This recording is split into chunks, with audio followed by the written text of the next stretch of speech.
Hey, it's been a while, how are you? On the last Iceberg, we covered levels 1 and 2, which are the most well-known of what I would consider to be the darkest of posts on Reddit. And this time around, we're going to be covering levels 3 and 4, but I must say, this time it gets much darker, much quicker, and I suggest sticking around until the end of the video to see what I mean. Just in case for some reason you haven't seen the first video, an iceberg chart is a listing system in which we have the top of the iceberg, which symbolizes the most well-known things, and the bottom of the iceberg, which is underneath it, that contains the most obscure and oftentimes disturbing entries that many people aren't even aware of. You need to be aware, though, because, like I said, these stories get kind of hecked. So, grab your water or whatever, and let's begin. Level 5. Better hoagie down. And this is probably the weirdest post on this entire iceberg, and I mean all 3 videos, and that's saying something. I'm not going to spoil anything beforehand, so let's just get into it. A user posted, "Me, 32M, with my wife, 30F of 6 years. I believe she's gaslighting me and I don't know what to do." First and foremost, yes, I know this sounds ridiculous. This will probably get downvoted as a troll post, but I sincerely don't know where to turn. I've never experienced anything like this. Little background. My wife has always been sort of a jokester. She has a great poker face, and I'm fairly gullible, so she'll feed me little innocuous lies pretty frequently and delights when I fall for them. But she's never kept the deception going for more than a day. She also got really into weird Twitter a few months ago, and her sense of humor has become pretty inscrutable and opaque to me.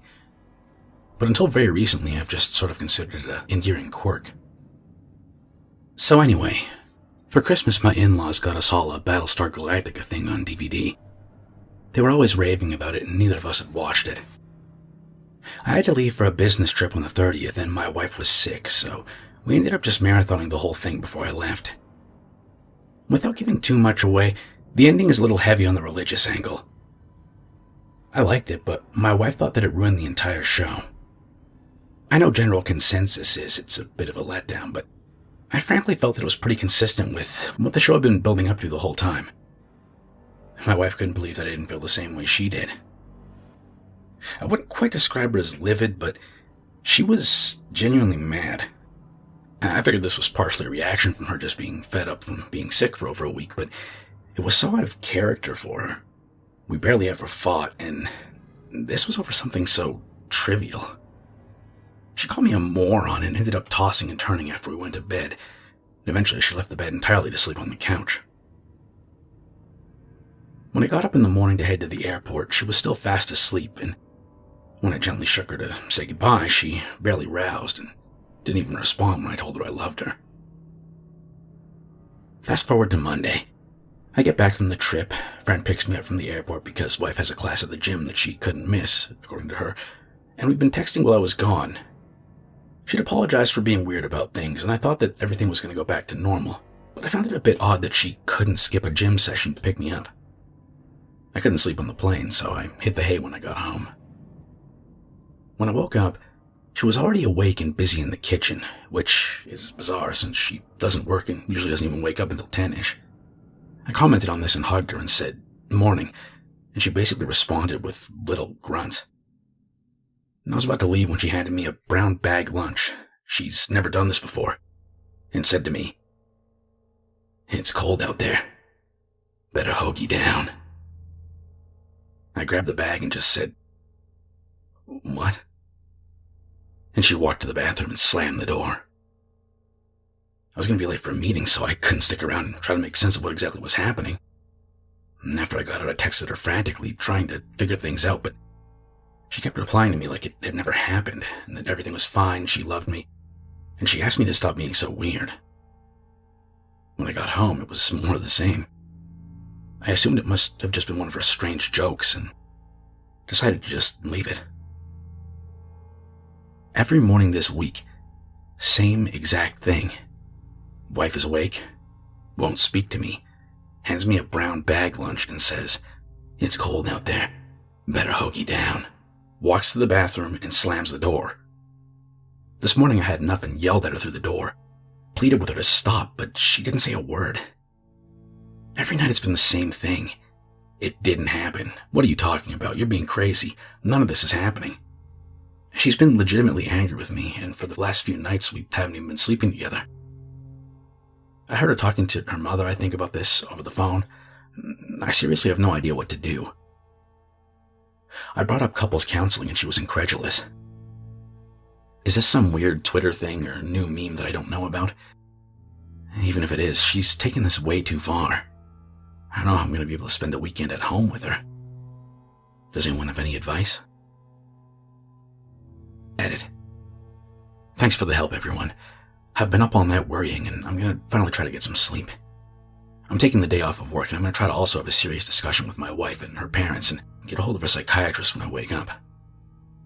I'll keep everyone posted. Update.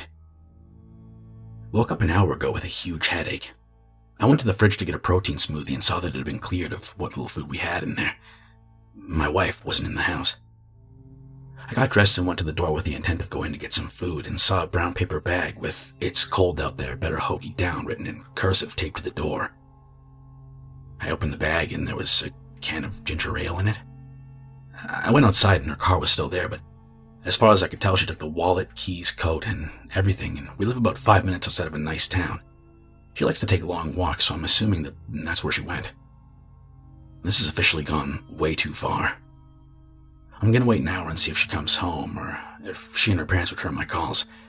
But if not, I'm driving to her parents to hopefully make sense of the situation myself, bringing the video of her in the bag. I'll update tonight, hopefully. Update 2. No sign of her. I got a call from her parents that it was just the sounds of them arguing in the background, and then I hung up after about 30 seconds. I have no idea what that was about, but I'm driving there now. Update 3.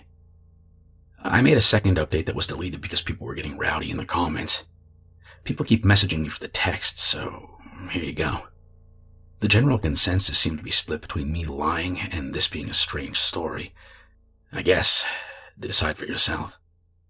I'm currently sedated, but I wanted to post this update because I didn't know when I'll have a chance to next. The short of it was that my wife wasn't at fault here. I was. I've gotten into the habit of taking Benadryl to help me sleep through the night. My wife snores and I'm allergic to her cats, so it makes sense, and over time I've ended up taking more and more to the point that some nights I'll take 5 or 6 if I'm having trouble breathing. I know this is probably really stupid, and it bit me in the ass. When I got home from the airport, all 3 of my wife's cats were on the bed. I searched the nightstand for some Benadryl and couldn't find any. I looked in my wife's drawer and found a bottle of hers. She's also allergic to her cats, go figure, but gets allergy shots. It turns out the Benadryl bottle was actually where she was keeping her old Seroquel. Both are pink, so I didn't give it a second thought. I popped 6. I went to sleep after that. This is, apparently, where everything unraveled. Fast forward to my driving to her parents' house. I started feeling incredibly dizzy about an hour out and pulled over. I sat in the car for a while, but the feeling didn't go away, so I decided to get a motel and confront them the next day. I took a handful of Seroquel and went to sleep. I got up today in this weird mania. I got to her parents' place at 9-ish. Her car was there, which didn't make any sense. I rang the doorbell and her father opened the door. He was surprised to see me. I was sweating heavily and having a hard time speaking. My father-in-law has always been exceptionally kind to me, and he was sort of straddling the line between concern and terror. I didn't understand what was going on. I started crying. I brought out the paper bag and tried to explain. I pulled out my phone to show him the video. My wife ran to the door with this pained expression on her face and asked me what I was doing, pleading with me to calm down. My in-law said that I'd been terrorizing his daughter and he had no idea why I would do this. I didn't understand. She pulled out her phone and showed me a video. It was me, banging on the bathroom door and screaming at her to come out. She'd clearly taken it from behind the couch in the living room. She then showed me another of me just standing at the door before work and staring at nothing. She showed me a video of my behavior after I came home from work, and I was being a lot more aggressive and much less cogent than I remembered. Apparently she had left home Tuesday night. I was alone in the house for 2 days. I pulled up the video on my phone, or tried to, but I couldn't find it. All I found were 16 odd pictures of the ground and my feet in quick succession. It was right around that point that I started experiencing this crippling dizziness and this feeling that I can't quite describe as nauseous, but it felt like I couldn't sit still. I was shaking and I felt like no direction was up. The doctors told me this was called a akathisia. Apparently, someone called an ambulance because I couldn't sit still and said I thought I was dying.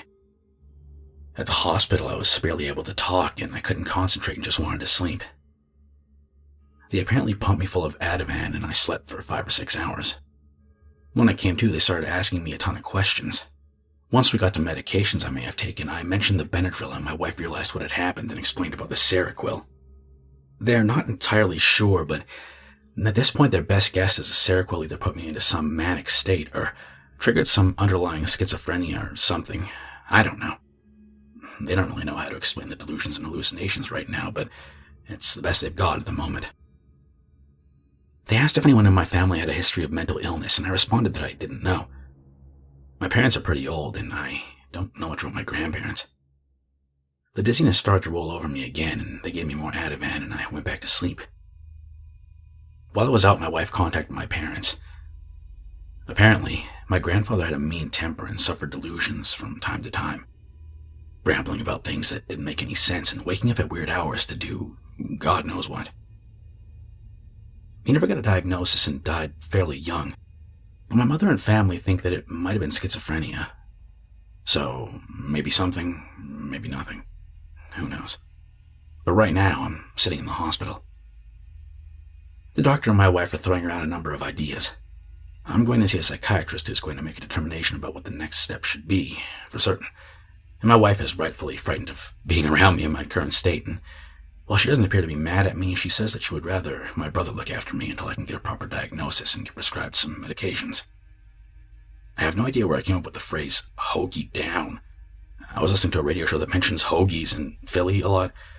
The best show, formerly of WFMU. I got the box set for Christmas. Maybe that's where I got it. But they never used that phrase specifically. I don't know. I honestly have no idea. But I guess I just want to thank everyone who turned out to help. Sorry if this ended up getting something of a time waste or anticlimactic or whatever, but turns out I'm going crazy and currently getting treatment. Very sorry if I wasted everyone's time. Okay, so I'm wondering if maybe the wife was given Seroquel as a sleeping medication or something, because they didn't mention if the wife had any sort of delusions, but Seroquel is basically an atypical antipsychotic, and people who have like schizophrenic delusions take it. So the thing is, people also use it as a sleeping aid, which it's not supposed to be used for because it can cause tardive dyskinesia, which is basically where you twitch around uncontrollably. I don't know, that just seems bizarre. Better hoagie down sounds like something Joel from Vinesauce would say. Better hoagie down. I don't know. I can't do a Joel from Vinesauce impression. Accidentally killed 7 people. This story taps into the paranoia of accidents. At any time, anyone could be a little bit careless, and it could result in the death of someone else.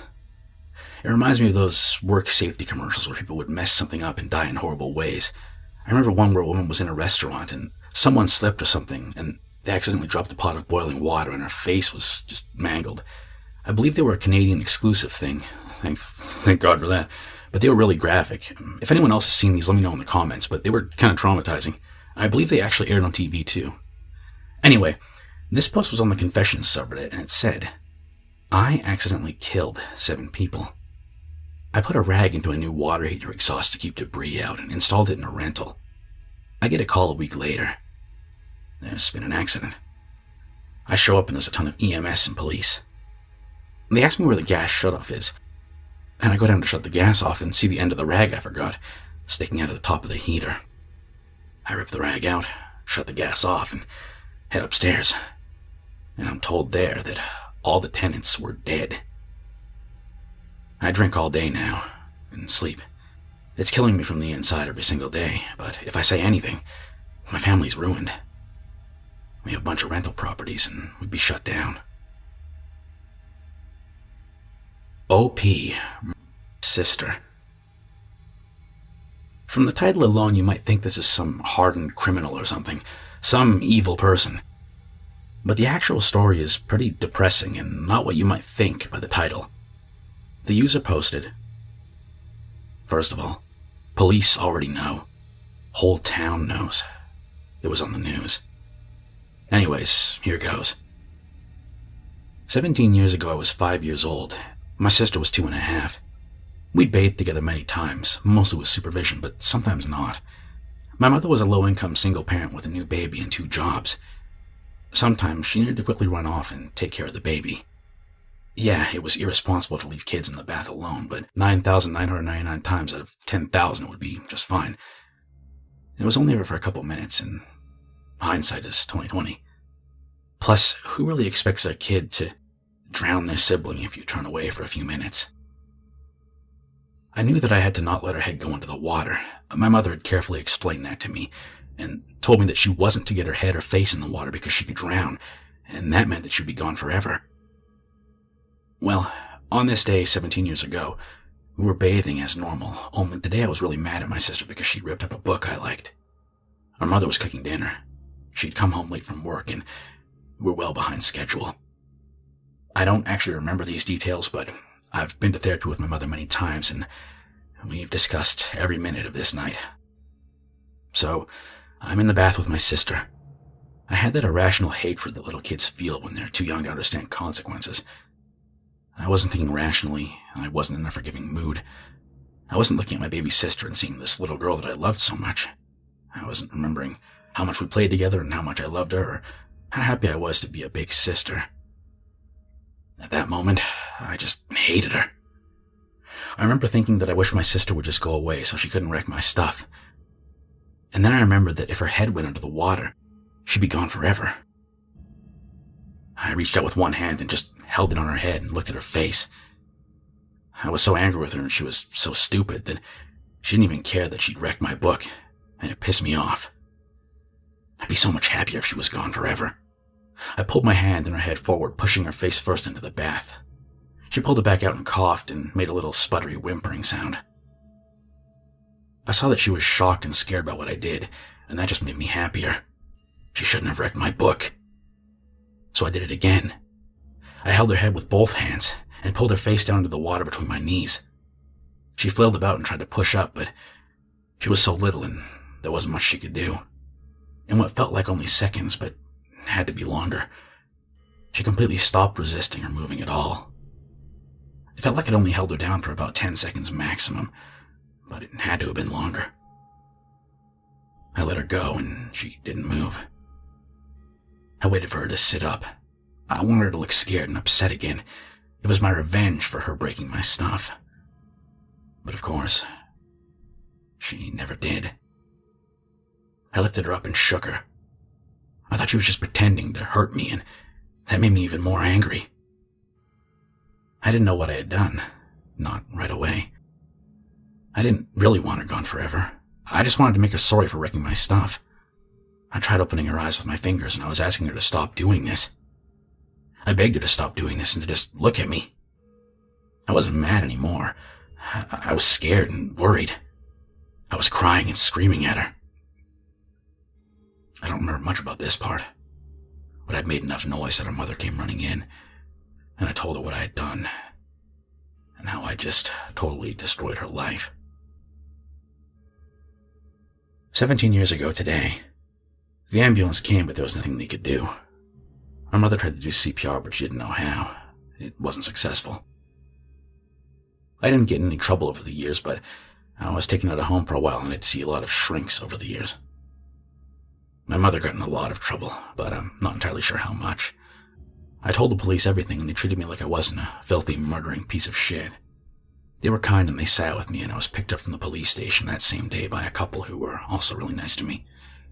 They treated me as if I was some sweet, innocent child who'd been hurt instead of some monster who killed a baby. Nobody ever treated me the way I felt I deserved. Well, except my grandparents, who won't speak to us at all. They haven't said a single word to me since that day, and they verbally abused my mother heavily at my sister's funeral. They haven't spoken to any of us since then.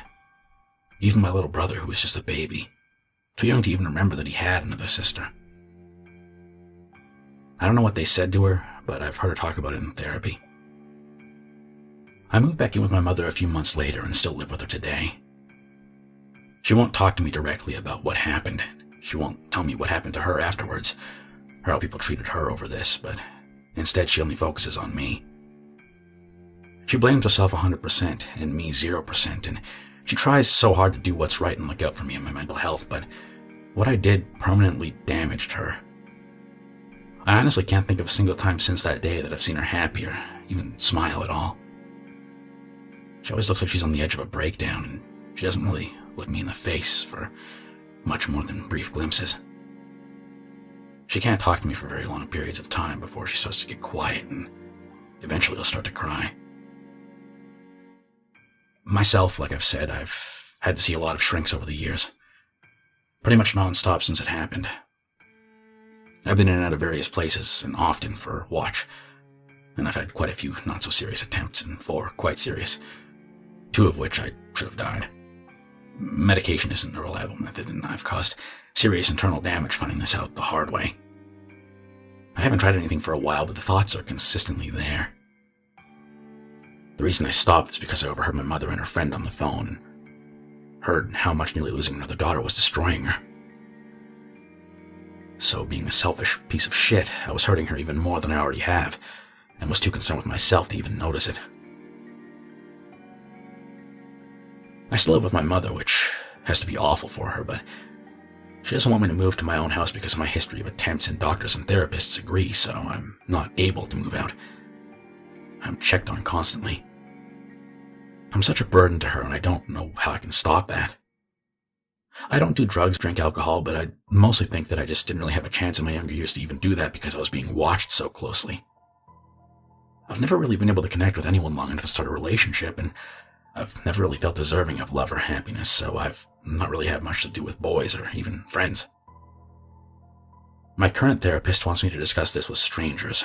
She suggested a group therapy, but I don't want face-to-face. I don't want to look in the eyes of strangers and see pity or forgiveness. I don't deserve it. I don't want to be forgiven. I don't want to forget. What I did wasn't just okay. I would trade places with my sister in a heartbeat if I could. She was so young and small and always laughed and was so happy, and she gave the best cuddles. She used to sit next to me while we watched TV, and we'd just reach over and hug me. She laughed at my silly dances and funny voices, and she just made the whole world a happier place, and I ruined all of that because she tore a book I liked that I don't even remember the name of. And I don't want forgiveness, and I don't want absolution. I just want to get this off my chest because I don't want to have to see the way people look at me when I do. I want people to know what I did, but I don't want it to affect my mother any more than it has. She's gone through hell with this. Pop. No, Pop isn't referring to the Nyan song, unfortunately. On Ask Reddit, somebody asked the question, what is the most disgusting thing you've ever witnessed firsthand? And a user responded, retired NYPD here. Worked in central Brooklyn a lot in the late 1980s and early 1990s when it was not the place it is now. It was August and hot. We got a call for a foul odor, and we pretty much know exactly what it is before we even get there. Secretly, you hold out hope that maybe something died between the walls, but it's a foolish hope. Those hopes were dashed the second we turned the corner and smelt the unforgettable odor of human corruption. The whole block stunk like a decomposing corpse. We grabbed the super to gain entry to the apartment. He only called us because, strap in, the deceased was seeping through the floor and dripping into the apartment below. We get the keys from the super because he isn't going in and entering with us. Let me stop here. I wasn't just a New York City cop. I was a Brooklyn cop. I'd seen it all, and I'd done it all, basically. So anyways, there's this procedure when someone dies at home. First, we have to verify that the person actually is dead. and then we have to take off and secure any valuables in the body. After that, we have to go through the apartment and secure any valuables there, including a will. And then we have to stay with the body and guard it until the ME comes. What happened? Allow me to elaborate. So we open the door and we're hit with a swarm of flies that were using the body as their nesting site. It was good times for them, clearly.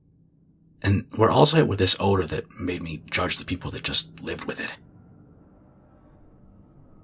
I stepped through the dead flies to find the swollen, bloated, and, judging by the mail left over, 3-week-old corpse of, again, judging by the mail, a female that died in bed. Given the neighborhood we were in, I'm assuming that she was black. Anyway, so at this point we're thinking, well, screw the patrol guide. We go downstairs to get some fresh air, get the paperwork started, and call the detectives and the medical examiner. We tried to get into a pickup game of ball with some of the kids on the block while we were waiting, but they didn't want to play with us because, well, the stench of death was embedded in our uniforms. The medical examiner finally shows up and he just has to go up and screw with the body. Now, I mentioned the body was swollen, right? Like a balloon. Well, this happens because the internal organs rot and release their gases into the body cavity. It's also the reason why floaters start popping up in the warm weather. The gases within expand and they float to the top. Anyway, this dumbass medical examiner is examining the body and moves a leg. And now, some of the gas has a place to go in the form of a titanic dead person fart. The stench of the actual body was roses compared to this. It was just... I have no words, and God knows I'm wordy. I again know about the safety of the street below, dry heaving all the way. Medical examiner comes down right after me and says he'll have the morgue wagon come and pick up the body. About 2 hours later, the wagon shows up and it's 2 new guys, and I think, well, here's a baptism by fire. We go up to the apartment and they have the idea that they would just lay the body bag on the floor and use the bed sheets, which were now encrusted with dead body fluids, as a sling. I remember what happened the first time someone touched the body, and I excuse myself to the hallway. About a minute goes by and I hear screaming and gagging.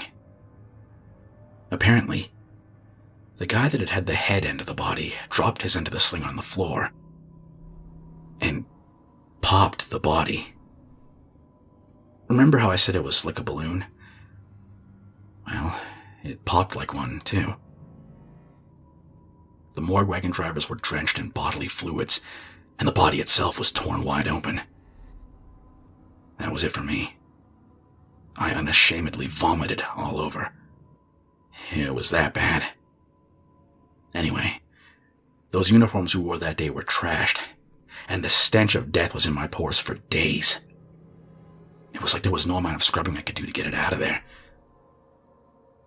Over the years, I've had dozens of other gross stories, but this one takes the cake for me. Yeah, this is why I'm not sure I'd want to be like a medical examiner or anything like that, because just having to deal with dead bodies in that capacity just seems not very cozy, not very comfortable, you know? Creepy hideout. Here's a classic Let's Not Meet story. Urban exploration is a really fun pastime. It's something I used to do a lot before I became afraid of hantavirus. Anyways, some people like to extend that to places that people wouldn't normally inhabit, like sewer systems or things of that nature. Which seems kind of unsafe because the sewer systems flood. But anyways, one person posted this to Let's Not Meet. This is, or was, going to be short, but the memory sprung into my mind a couple days back and I thought it would be worth sharing. I live in North Wales, United Kingdom. For anyone who's had the pleasure of visiting, it really is a beautiful place to live. Though, for an adolescent boy, it's certainly lacking in things to do. As a result, my friends and I would often find ourselves mindlessly exploring areas of countryside and coastline. Despite it being quite sparsely populated, in comparison to the closest cities, there's a dual carriageway running along the coast from Wales into England. Also, train tracks run alongside this road for most of its course, occasionally passing overhead via a small cement bridge. There was one night a few years ago when About 4 of us randomly decided to try and explore the inside of one of these bridges, as one of the group had observed a manhole cover nearby that we believed could be the entrance. On closer inspection, we discovered that several tools would be required in order to gain entry. We returned with the necessary equipment and proceeded to unbolt the cover.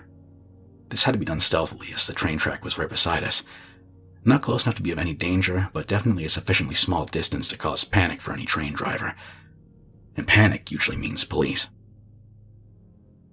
It wasn't long before we'd removed the heavy steel disc and then started descending the ladder down into the structure. Once we had all safely reached the bottom, we decided to progress to the other side. At this point, we're totally confined into the narrow space that leads into the main area. If you're confused as to what the hell this bridge is supposed to be, you probably should be, because it was kind of peculiar. I mean, I would have never known that there was even an inside at all if it wasn't for the manhole. So, as we squeeze and crouch, at one point we even have to scrape along our bellies to the other side of the structure, there's a growing sense of claustrophobia between us.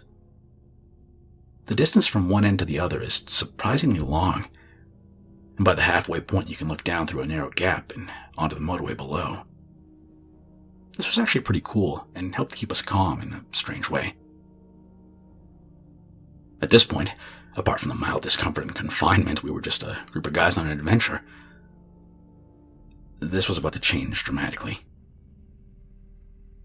No more than a few meters beyond halfway, which we could tell due to the symmetry of the passageways through the bridge, one of us claimed they could see some object in the distance at the far end.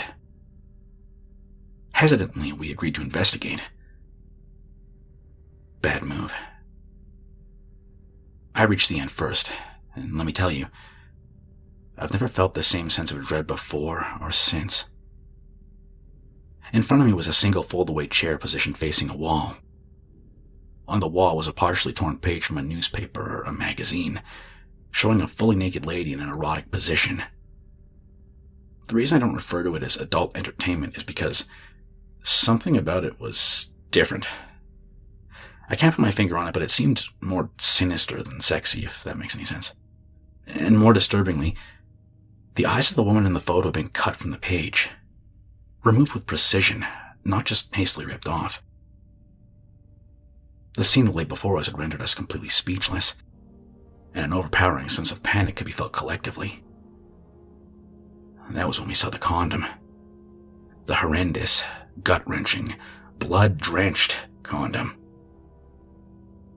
Needless to say, we got out of there as fast as humanly possible, smashing our knees and shins against the sharp cement edges that lined the path of the ladder by which we'd entered. Of course, we were all praying to God that the manhole hadn't been resealed, as it was impossible to tell until you reached the ladder itself. Thankfully, the exit route was clear, and we promptly dashed away as far as our legs could carry us.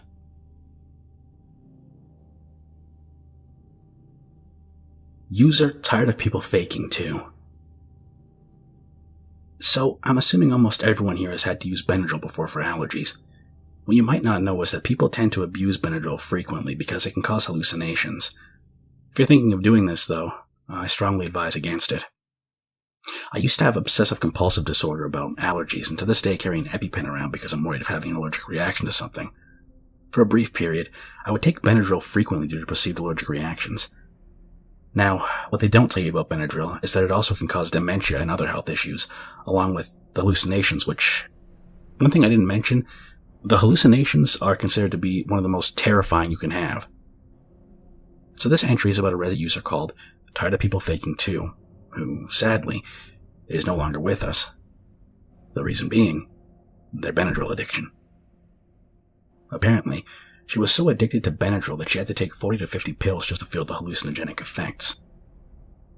In one post, she talks about having a seizure due to the Benadryl, saying, "I ended up in the hospital today after having a grand mal seizure when I was at the store. I had only taken 1.5 G, the normal amount I take usually, and I thought I was fine, but apparently I wasn't. The most screwed up thing about this is as soon as I got released, I went and took another 40 pills. Also, I knew that I was having seizures at this dose because I've woken up several times at night with me falling off my bed and hitting my bookshelf and just destroying everything in the room from convulsions. But it usually only happens within the first few hours of me tripping. This time, I had a seizure 9 hours after taking 60 pills.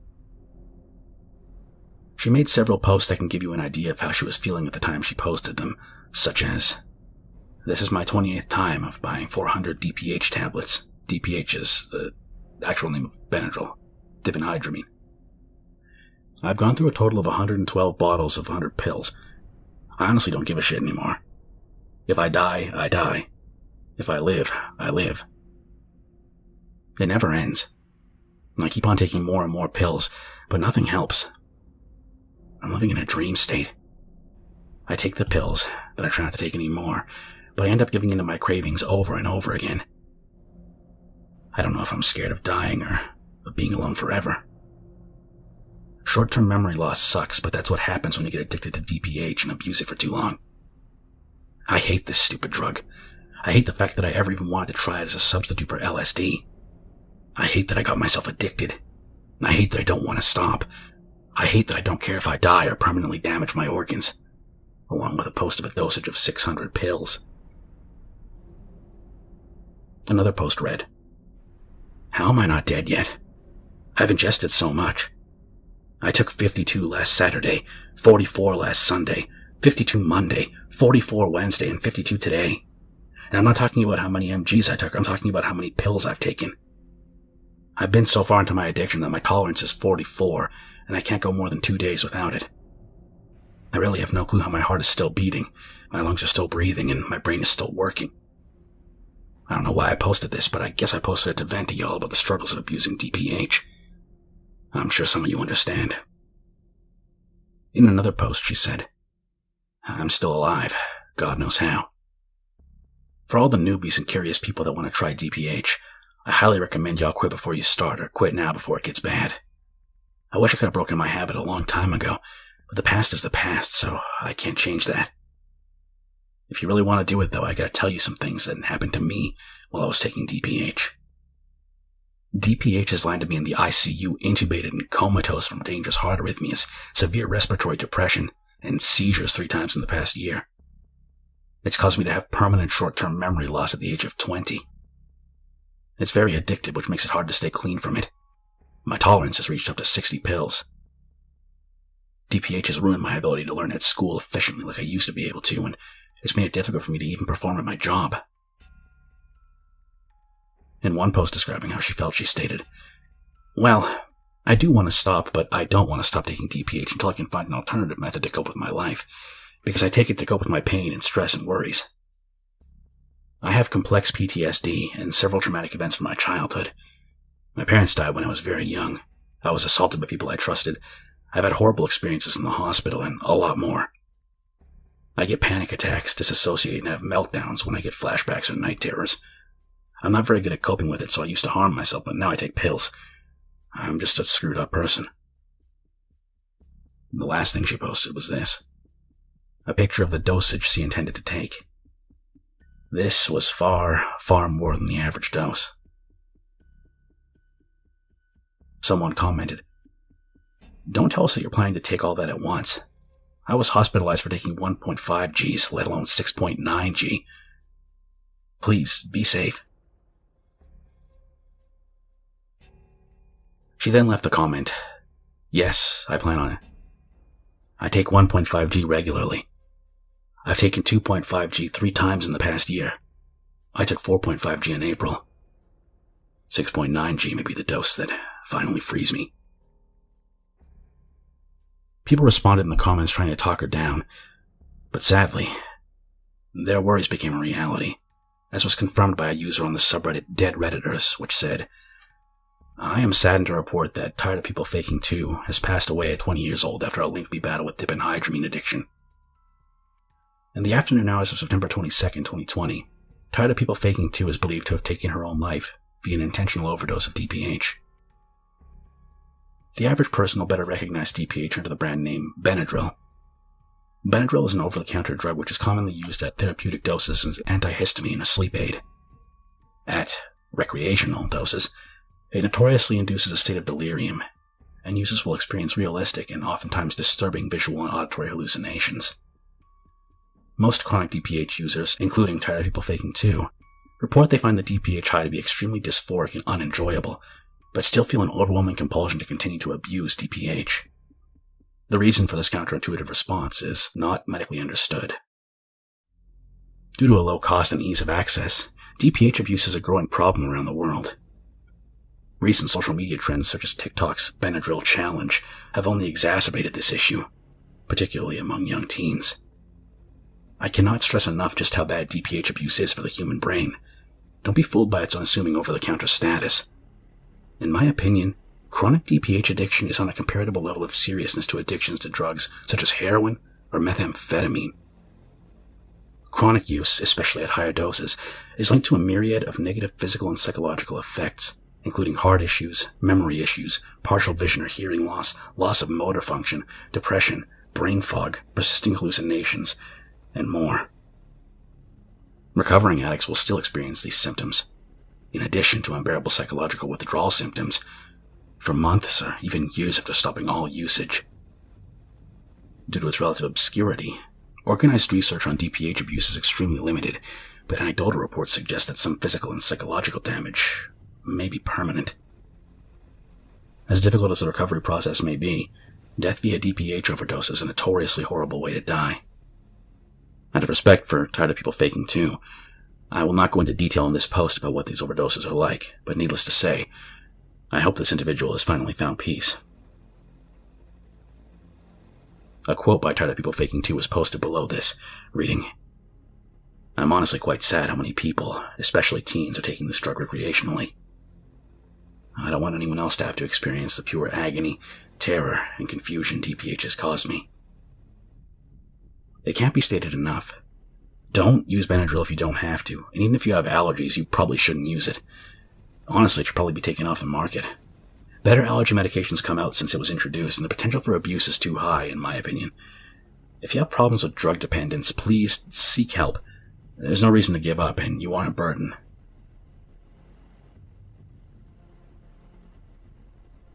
I beat my stepdad into retardation. So, if the title didn't give you an idea of what happened here, the post was made under the Confessions subreddit, but the friend then deleted his account. Anyway, the post was titled, "I beat my stepdad to retardation," and read, "Starting back 4 years ago, my mom left my dad because he was beating her. She met this new guy on, get this, World of Warcraft. They had a good thing going and eventually arranged a meetup after finding out he lived only a city over from us. Fast forward a year, and he's now over at our house every day, basically living there. He worked a good job and made a nice wage, but he was really pretentious and spiteful. He began to act like he knew me and my sisters, like we were his own, and started demanding us around. My mom, being the non-confrontational woman she is, turned a blind eye.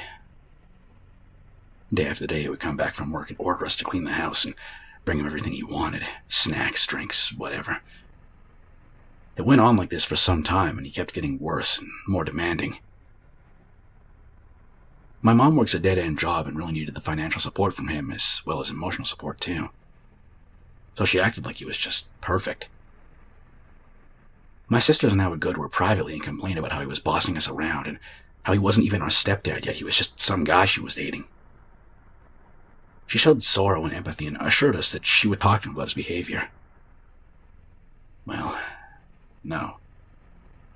That miserable sack of shit only got worse. He would threaten to hit us and lock us in our mudroom in the basement if we didn't do exactly as we told him. On days that our mother wasn't there, as she frequently went on 12-hour shifts, he would take away our electronics and send us upstairs. My sister tried to argue back one time, and he pulled her by her hair into the laundry room. She later told my other sisters and I that he grabbed her and punched her across the head hard. I was infuriated.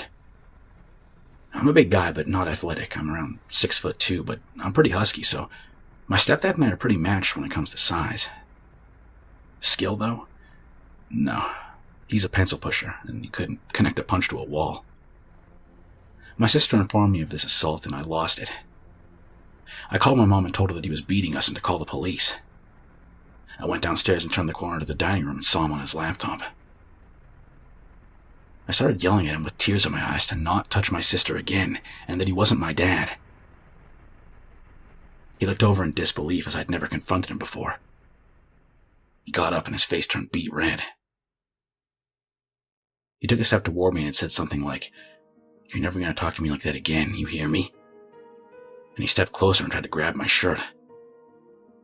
Before I knew what was happening, I threw the hardest punch I ever thrown, and I connected with his nose. He fell back and looked stunned, and after that he tried to lunge at me, and he got me to the ground.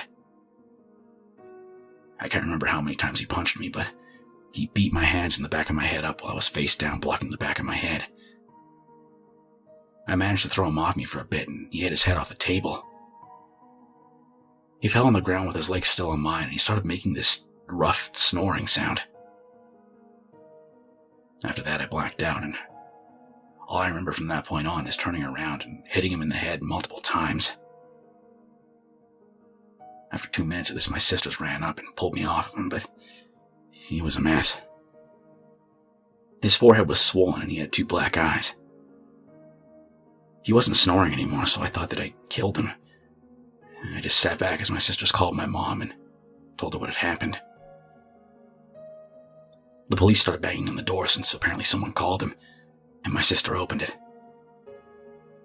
They got everyone away from his body and put me in handcuffs. I don't remember much after that point except for being in court with 2 witness statements from my sister stating it was self-defense. Fast forward now. I'm 17 and still live with my mom. She was devastated with me and was contemplating putting me in a home right after it all went down. And as for my stepdad, he was airlifted to ER and died on the way to the hospital but was resuscitated. He regained consciousness 2 weeks after the incident and was a new person.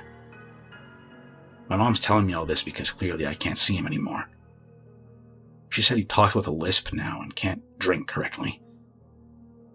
He has trouble moving his arms and legs and just sits in his brother's house all day in a special chair staring at nothing. He talks and apparently gets really excited when my mom visits him, but isn't the same anymore. I don't feel bad about it at all. He punched my 12-year-old sister and then got tenfold what he did to her. My family isn't the same anymore. And it seems like every time I come out of my room, my family's scared of me. Parasite Man. This is one that a lot of people know, but it's one of the more disgusting stories I've seen from Reddit, most definitely. I don't even really know what to say about it, but a user posted it onto the Confessions subreddit, and are there any germaphobes in here? You're probably going to love this one. Anyway, the user stated, "My obsession hurts others around me. It's also my fetish, but it goes far deeper than that. I'll try to explain the obsession the best I can by explaining how it started. Basically, when I was young, I caught pinworms. It was a strange feeling and the itch was painful. My parents took me to the doctor and I got medication to cure it. This event is what sparked my obsession. The thought that my body could be their whole world, their lifeline, almost like a planet of sorts. It was so interesting, and after that, I began researching pinworms and other parasites. And I found out that the human body already hosts parasites, such as Demodex on their eyelashes, and I wanted to know how many a human body could endure without a chance of serious health issues. And this was on my mind for years. At present time, I'm 25, but I'm very well versed in parasites as I've been studying them for over 10 years. I also purposely infect myself with non-lethal parasites because it's part of a fetish of mine, and some have worked better than others. Quite a few have given me serious diarrhea and fever as well. Others have been much more bearable. I currently have pinworms and tapeworms, various non-pathogenic protozoa, and pubic lice. I'm incredibly masochistic, so although it's uncomfortable, I do feel pleasure from it. All of these parasites mean that I need to eat a lot more than the average person, and I still look thin. And to be quite honest, it means I can enjoy so much more food than most people. I also keep multiple cultures of bedbugs and leeches in containers, and allow them to feed on my blood sometimes. Although those kinds aren't really my passion, as they don't live primarily on the human body, But I still think they're interesting nonetheless, and I find them kind of cute. Now, time for my confession. My obsession and fetish isn't just about infecting myself anymore. I also have the desire to infect others and have acted on those desires. Sometimes my parasites just pioneer to new lands on their own. My family have caught pinworms multiple times without me intentionally doing it, and other times I purposely spread them. I've infected strangers, friends, and even my own family. I know it's bad, but I just can't stop. I think I have parasites in my brain that make me feel like I need to spread them. I know how crazy that sounds, but if you knew the feeling, you'd understand. Maybe it's just a mental illness, or maybe its origin is parasitic in nature. I really don't know. All I know is it feels good when I do these things. I feel an intense need to spread my children, and when I do, I feel pleasure. I must have spread thousands of my children over the years. I sometimes sprinkle tapeworm eggs into people's drinks when I'm out at clubs. I also caught pubic lice from intercourse with a random woman I met at the same club, and I'm pretty sure I gave her pinworms, so it was like a trade.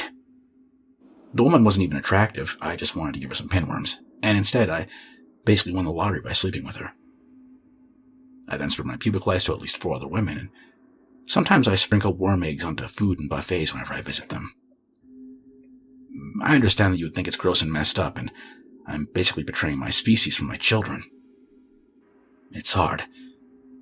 I do enjoy people and have wonderful friends and family, but I also love my parasites, and my fetish is just too hard to control. I don't want to hurt anyone when I do these things, but a force beyond my understanding is driving me to do it. I think I could possibly have a parasite in my brain that hasn't yet been discovered. I'm sorry to all the people I've caused discomfort to, but it's for a cause beyond human understanding. Although this all can be justifiable, I still feel guilt. I don't want to hurt anyone. I hope the people I spread my gifts to can find it in their hearts to be a little more open-minded and not kill my children, but learn to live with them like I have instead. I'm aware how strange and disgusting others will find me if they knew. I'm aware of how immoral this seems to most people, but I assume you see me in a negative light after reading my comment. But remember, I only want what's best for my children. If you were in my shoes, truly in my shoes, I'm sure you would do the same. Well, I don't know about that. It almost reminds me of that slug story from the last Iceberg video, where apparently slug parasites can enter your brain and kill you. Maybe this guy was going around eating slugs or something, I don't know. But it's pretty disgusting, you know. Level 6. Creepy Mommerl. Please, my son, he's very thick. So, moving on from bad dads, we're going to be talking about weirdo moms. So, this mom made a post on Off My Chest called, "I fantasize about eating my son," and it read, "I am a 34-year-old single mother. My son turns 18 in February. I fantasize about eating him cooked or raw almost every day. In all my life, I've never had a more satisfying, more intense, more arousing recurring fantasy. The thought of my teeth piercing his flesh, or the smell of him roasting over an open flame, or imagining the look in his eyes as I bite into one of his thighs. These things absolutely drive me wild. I think about eating my son to help me get off and have better intercourse with other people, though I can't say I blame you for making a different assumption. Eating my son is my go-to fantasy, my guaranteed to get me off piece of make-believe. That said, I have absolutely no intention of butchering and devouring him in his sleep or anything like that. For one, my fantasies are often more involved, but more than that, eating him is my fantasy, and I can distinguish fantasy from reality. Still, if my son came up to me right now and said, "Mom, I know this sounds weird, but I want to be your next meal. Would you please cook and eat me?" I absolutely would. My son doesn't know that I fantasize about eating him. He doesn't know that my mouth literally waters when I look at photos of him at the beach and see him by the pool. He doesn't know how turned on he makes me when we watch The Walking Dead together and he rests his head on my belly. I want to tell him, but I also want him to feel safe around me, not be afraid that I only see him as meat. I've worked hard to give him a comfortable and supportive and even boring life. And knowing that your mom gets off thinking about eating you would ruin that for almost anyone. And part of me still wants to tell him just so he knows everything, and so that maybe, however unlikely, he could be interested and might ask. For now, I don't plan on telling him until he's at least 18 or asks directly. I want him to go off to college and have his own experiences in life before I introduce any sexual elements into our relationship. I'd be lying if I said I didn't hope that he brought them up on his own, however. Least mentally insane Redditor. Whew. Homeless Holocaust lover. Just from that title, you know you're in for something strange. This post reads, when I was about 14, I lived in a small town. My dad was there on a temporary assignment. It was the summer of my 8th grade year, and we were about to move back to the city. I had a friend, Lawrence, who I met at the local middle school. Since my family was leaving in a couple of weeks, she let me stay over the night at Lawrence's house. Lawrence was a cool guy, but always tried to act tougher than he really was. That morning, Lawrence tells me he found a cave in the woods about 2 miles out and said, we should go exploring. In my naive 14-year-old mind, I thought, hey, that's a great idea. I mean, what's the worst that can happen? Death. So, we go to the location. It's pretty far in the woods and very hidden. When we walk in, we discover that other people had been there before. We see beer bottles, potato chip bags, and, other convenience store junk. Then, a little further inside the cave, we stumble on this area. The area had a putrid smell and was lined with garbage. I saw a few needles. At the time, I didn't know what they were for. A grocery bag that seemed to be their portable outhouse, and a makeshift bed. Someone was living there. I know there are homeless people in the area, but I'm on high alert at this point. I saw some other stuff that I later came to realize were hex toys. A ball gag, rope, anal beads, among other things. I'm getting nervous at this point. We're in a potentially crazy homeless person's den. Then, the next thing I found was beyond creepy. It looked like a photo album. I picked up the album with one hand and held my flashlight with the other, trembling, and the first thing I saw looked like vintage photos of a prison. However, it was then that I saw a picture of a pile of bodies. I immediately realized that this was a Holocaust photo because one of them was wearing a star on his uniform, and the whole page was made up of graphic concentration camp photos. When I tried to flip the page, I noticed the next 2 pages were stuck together. Then I saw the same gooey substance, and it took me a second to register what I was seeing. It hit me like a ton of bricks. This person was getting off to these pictures. I froze in terror because I could never imagine anyone being that messed up. It's hard to describe the feeling I have, but it's like feeling evil in its purest form. I see Lawrence right behind me. Before I was worried if I told him that we need to leave that he'd call me a pussy or something, but at this point I didn't give a shit. I said, we need to leave now. And to my surprise, he simply said, good idea. We noped the hell out of there and didn't stop running until we got home. I realized when we got back to his house that he had a look of pure dread on his face. I told him about the book, and he told me what he had found. It was another photo book with pictures of women gagged and bound, and there was also a picture of what looked like a child with a badly burnt face. And then he told me that he heard someone coughing and moving further down in the cave, and that's when he came over to me, and he was about to tell me that we should leave too. We told his parents later that day, and the police were called, but the only thing they found was trash. Naturally, nothing came of it. Evil Son. So this is probably the darkest entry on this iceberg, to be honest. On the Off My Chest subreddit, a user made a post titled, I am not proud of my son, and it reads as follows. This Saturday, my son will have been sober for 18 months. He got his GED this year, and he starts a community college at the end of August. He finally has a job that I didn't get for him. Soon he's going to be moving into his own apartment, and he hasn't missed a single appointment with his therapist.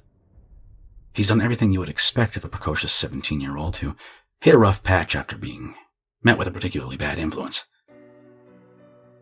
My son is 29.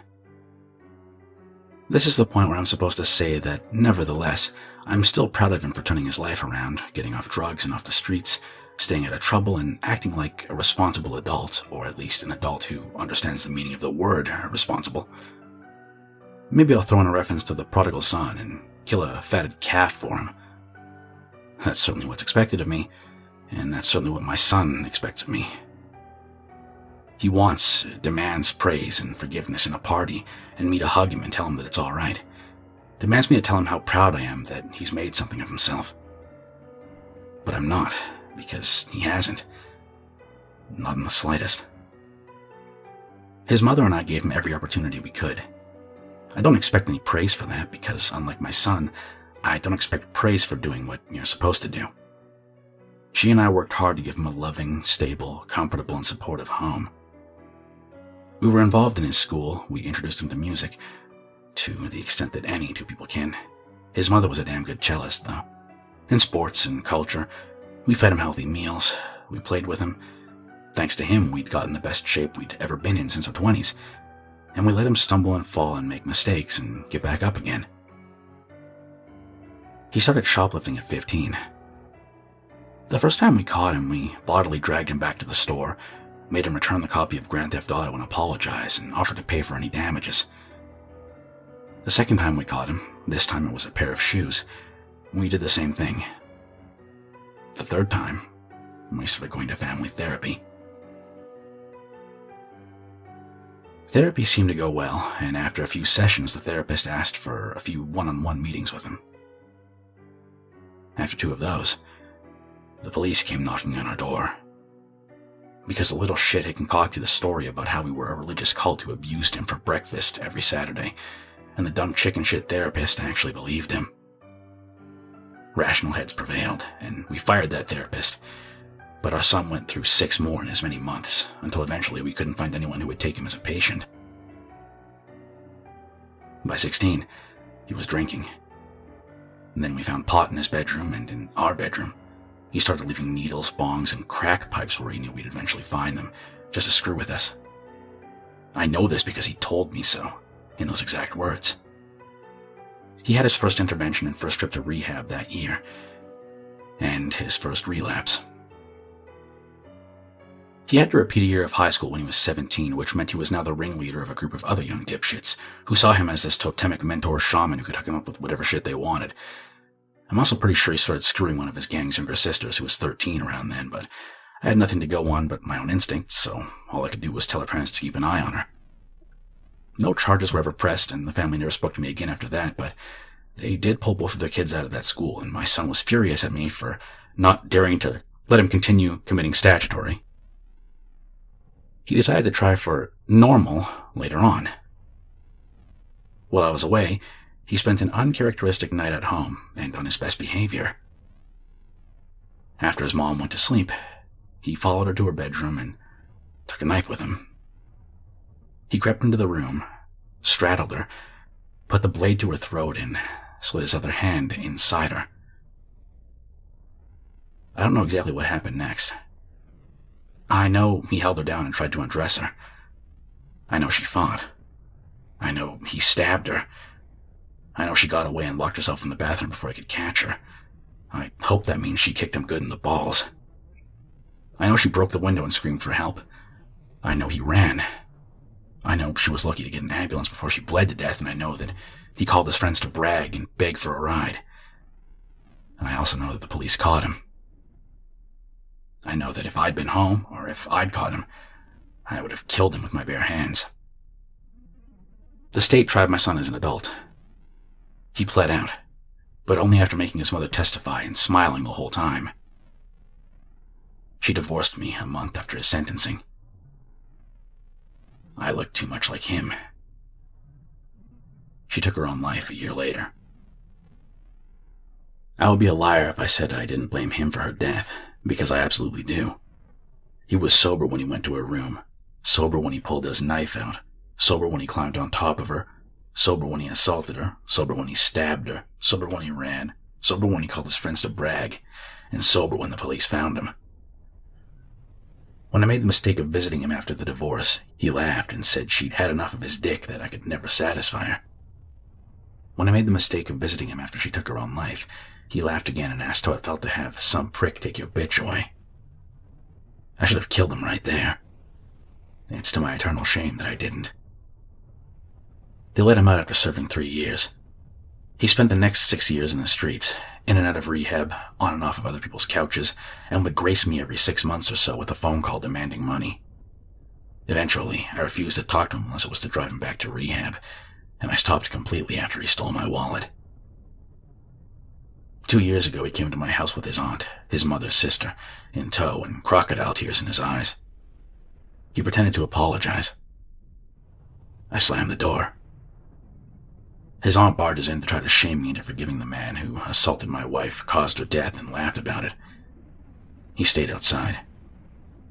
He slashed my tires, threw a brick through my window, and drove off in her car. His aunt had no idea that he'd taken the keys, or that he'd been armed the whole time. She blamed me. He guilted her into letting him stay with her, went to rehab and relapsed, and then went again. And here we are. In stark contrast to the ball of shit that is my son and his life, I've watched my friends and colleagues, those who will still talk to me, that is, children, go on to become doctors, lawyers, skilled tradesmen, actors and musicians, academics, entrepreneurs, and career military. I've seen a few start their own families. And even the ones who've had a rough start or who've stumbled and fallen manage to pick themselves up again or are bravely soldiering on. I have nothing but respect for them. I also note that they do not expect juice and a cookie for having a job and not getting hopped up on meth or assaulting their mothers for 18 whole months. My son's pretended to reform before. He's even convinced himself once or twice, but he always backslides, always relapses, and always finds new ways to disappoint. Always hurts other people for his own short-sighted benefit. His aunt is already at the stage where she's pretending that she must have forgotten where she put some of her knickknacks or pieces of jewelry, and already told me to screw off after I warned her what my son can, will, and has done before, and what he'll do again now that he thinks she's weak. When he screws up again, when he hurts someone else with his ceaseless bullshit, I won't be there to pick up after him. I'm through with him. And I'm through with his aunt. I can't talk to her without being overcome with rage and shame as I see the stupid hope that I used to have that my son would ever amount to anything. And I don't need any more disappointment and failure in my life. I'm not proud of my son. I'm sorry for inflicting him upon the world.